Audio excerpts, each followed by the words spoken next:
Hello, कैसे हैं आप लोग? अच्छे होंगे। मैं आ गया हूँ फिर से एक और समास लेकर, और इस समास को सीधे मैं दिखा देता हूँ कि क्या है इस समास का नाम। इस समास का नाम है कर्मधारय। कर्मधारय समास। इस समास में पहला पद विशेषण और दूसरा पद विशेष्य होता है। एक पद उपमान और दूसरा पद उपमेय होता है। तो पहले दो तरीके से ये समास हो सकता है। पहली बात है कि पहला पद विशेषण और दूसरा विशेष्य हो, और दूसरी बात है कि एक पद उपमेय और दूसरा पद उपमान हो। तो दो तरह से ये कर्मधारय समास बनता है। पहले हम देख लेते हैं विशेषण और विशेष्य। तो विशेषण और विशेष्य के बारे में आप जानते ही हैं। विशेषण वे शब्द हैं जो किसी संज्ञा या सर्वनाम की विशेषता बतलाते हैं, और विशेषण जिस शब्द की विशेषता बतलाते हैं वे विशेष्य होते हैं। उदाहरण के लिए हम लेते हैं ये सांप। ये सांप, तो ये किस रंग का सांप है? ये काला सांप है। कैसा है? काला सांप है।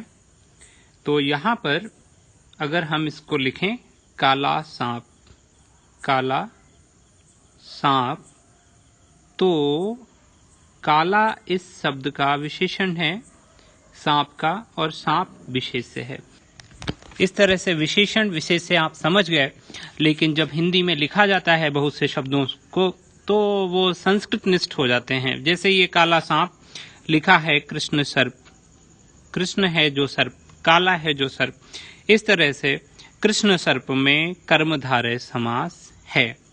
अगला उदाहरण देखते हैं। ये है एक blue lotus. Blue lotus means नीला कमल। विशेषण क्या है? नीला। विशेष्य क्या है? कमल। इसके लिए जो शब्द आया वो आया नील कमल। नीला है जो कमल। इस तरह से यहां पर भी कर्मधारय समास है।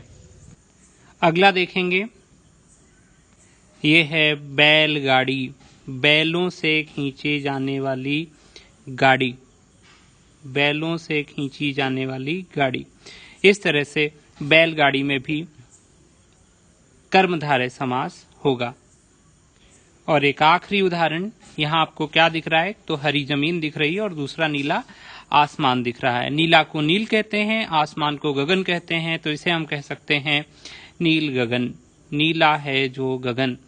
और इस तरह से इसमें भी कर्मधारय समास है।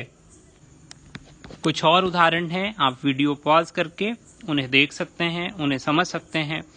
लेकिन मैंने आपको पहले ही बताया कि कुछ ऐसे उदाहरण भी हैं जिसमें उपमेय और उपमान होता है, तो वो हम पहले देख लेते हैं। यहाँ पर आप देखें, उपमेय और उपमान को हमने पहले भी समझाया था। उपमेय वह है जिसकी तुलना की जाए, और उपमान वह है जिससे तुलना की जाए। जैसे कि यहाँ पर एक मुख की तुलना चंद्रमा से की गई, तो मुख उपमेय है और चंद्रमा उपमान आप जान चुके हैं। तो इसी तरह से ये उदाहरण यहाँ पर आते हैं। इसी को कहें तो मुख कमल कहेंगे, और उसमें कर्मधारय समास होगा। जैसे यहाँ अगला समास का उदाहरण आता है कमल नयन। कमल के समान नयन, कर कमल, कमल के समान हाथ, कुसुम कोमल, कुसुम के जैसा कोमल, घन श्याम, घन की तरह श्याम, चरण कमल, चरण के समान कमल। इस तरह से ये सारे उदाहरण कर्मधारय समास के होते हैं। इसी के साथ मैं कर्मधारय समास को यहीं पर समाप्त करता हूं। लेकिन जाने से पहले एक महत्वपूर्ण बात यह कि कभी कभी कुछ कर्मधारय समास के उदाहरण किसी दूसरे समास में भी चले जाते हैं।